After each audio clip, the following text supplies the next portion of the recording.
ભક્ત ગોરા કુંભાર. હવે કેવું લાગે છે?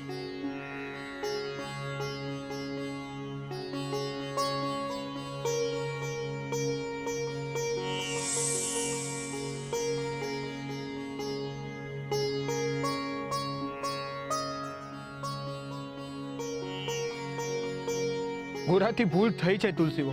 એના પગ નીચે બાળક આવી ગયો કઈ નાનો અપરાધ નથી, પણ તમારા અબોલા એને પીડા આપી જ રહ્યા છે. તમારા તરફથી મળતી પીડા એના હૃદયને છૂંદી જ રહી છે તુલસીઓ. જો હવે ગોરા વધારે એકલો રહ્યો તો ધીરે ધીરે એની એકલતા અપરાધ ભાવમાં બદલાઈ જશે. એ પીડાને સહન નહીં કરી શકે તુલસીઓ, અને બની શકે છે કે સદાયના માટે હરિભક્તિમાં ડૂબી જશે.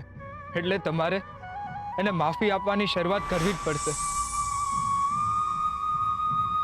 ભગત, શું થયું તું? હવે તો કંઈક કહો.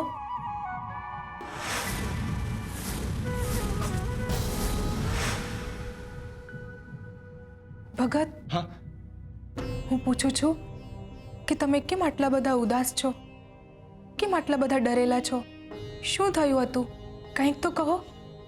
આ વિશે તમે મને કાંઈ ના પૂછશો તો હરિની કૃપા રહે. સારું, નહીં પૂછું બસ.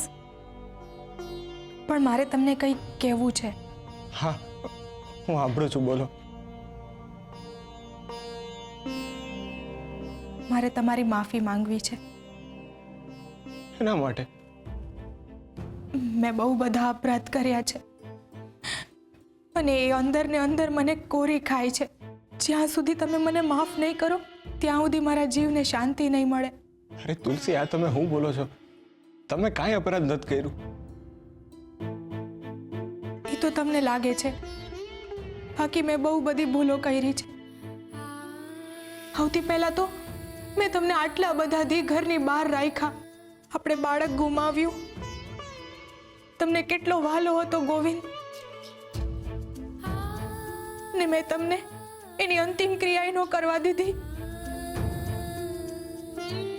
કેટલી નિષ્ઠુર બની ગઈ હતી હું એ વખતે. મીઠી ભાભીની વાતોમાં આવીને મેં તમને મૃત્યુદંડ અપાવ્યું. તમારી શ્રદ્ધાને લીધે આજે તમને હરિએ બચાવી લીધા. નહીતર તમે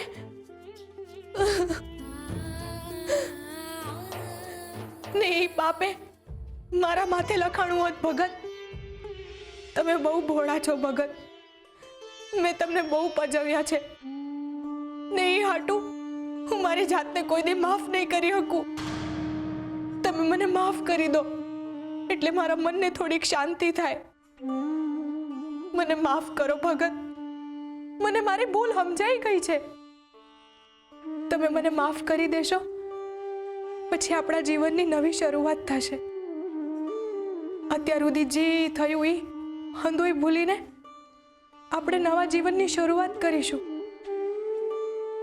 આપણા નવા સંબંધનો આરંભ થશે ભગત. કરશું ને ભગત નવી શરૂઆત? આપણે આપણા ગોવિંદને પાછો લાવવાનો છે ને?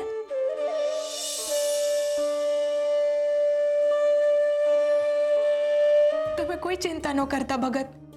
હંધોય હચવાઈ જાહે. હું આ ઘર સંભાળીશ, બાળકોને મોટા કરીશ, તમારી હાટું ભાત બનાવીશ અને તમે હરિનું નામ લેતા લેતા ચાકડો હલાવજો.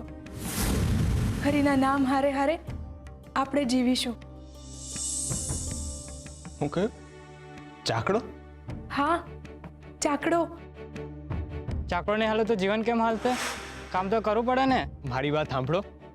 તમે આ ચાકડો લઈ જાઓ ને આમાંય હું તો આ ચાકડો હલાવવા નથી.